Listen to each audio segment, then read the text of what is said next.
నమస్కారం అండి. SB news 9550కి స్వాగతం సుస్వాగతం. ఏ రోజు వార్త ఆ రోజు మనకు అప్డేట్ కావాలంటే ఎస్బీ న్యూస్ 9550 ఛానల్ను మీరు సబ్స్క్రైబ్ చేసుకుంటే ప్రతిరోజు వార్త మీకు అప్డేట్గా ఉంటుంది. 2027 రాజమండ్రి పుష్కరాలు నిర్వహణ ఎలా ఉండబోతుందని భావిస్తున్నారు? ఎంతవరకు సమర్థంగా ఈ ప్రభుత్వం చేస్తుందని మీకు అనిపిస్తుంది? ఇప్పటిదాకా ఉన్నటువంటి సమాచారంతో ఖచ్చితంగా పుష్కరాలని నిర్వహించలేరు. ఎందుకంటే మొన్న శివరాత్రి జరిగిందండి. రాజమండ్రి కార్పొరేషన్ వాళ్ళు చేతులు ఎత్తేశారు. ఏ రేవుని శుభ్రత లేదు. అసలు దాన్ని ఆర్గనైజ్ చేయడానికి ప్రభుత్వ వ్యవస్థలు ఎవరో పనిచేయలేదు. హెల్త్ డిపార్ట్మెంట్లో పనిచేయలేదు. అసలు డిఎంఎండ్హెచ్ఓ అసలు చేతులు ఎత్తేసింది. మరి ప్రభుత్వం 20 కోట్ల మంది జనాభా కుంభమేళా అంటుంది. కుంభమేళా నిజంగా చేస్తే మేము ప్రభుత్వానికి ఒకటే చెప్తున్నాం. అసలు ప్రభుత్వ విధానమే తప్పు. 3,000 కోట్ల రూపాయలు బడ్జెట్ అంటున్నారు. 2,000 కోట్ల రూపాయలు గత పుష్కరాల బడ్జెట్ ఏమైపోయిందో ఆ పాపం పుణ్యం భగవంతుడికి తెలుసు.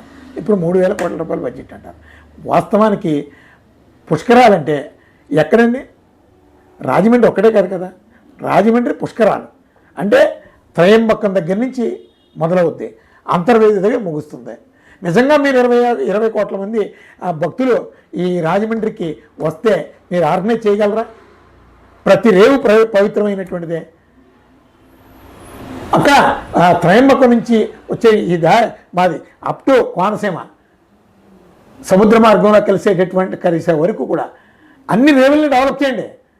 కోనసీమ వారికి కూడా ఈ పవిత్ర జలాలను ఇవ్వండి.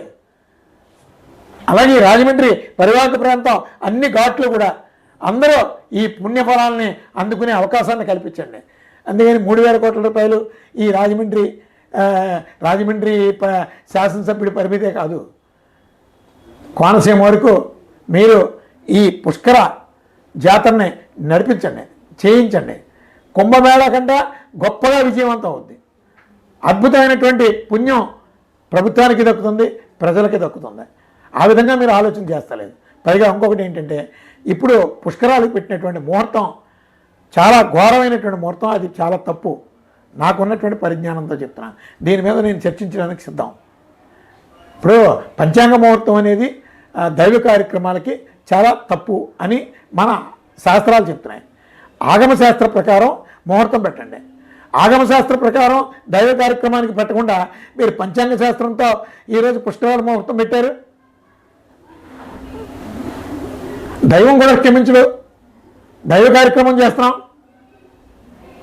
దైవ కార్యక్రమం చేసేటప్పుడు ఆగమశాస్త్రం అన్నీ అనుసరించాలనే కనీస జ్ఞానం అందరికీ ఉంది. అంటే మీ లెక్క ప్రకారం ఎప్పుడు రావాలంటారు పుష్కరాలు? అదే ఆగమశాస్త్ర గడియల ప్రకారం దాన్ని అవకాశం కొట్టమనండి.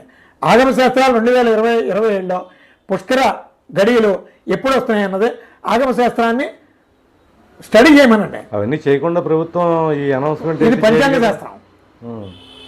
ఈ పుష్కర ముహూర్తం పంచాంగ శాస్త్రం అని ప్రభుత్వమే చెప్పింది.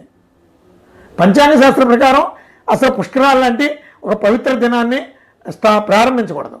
మొన్న పుష్కరాలు కూడా అలాగే చేశారు. అది మన కళ్ళ ముందు చూసాం. ఆ నష్టం. ఎందుకంటే ఇది పుణ్యభూమి, ధర్మస్థలం.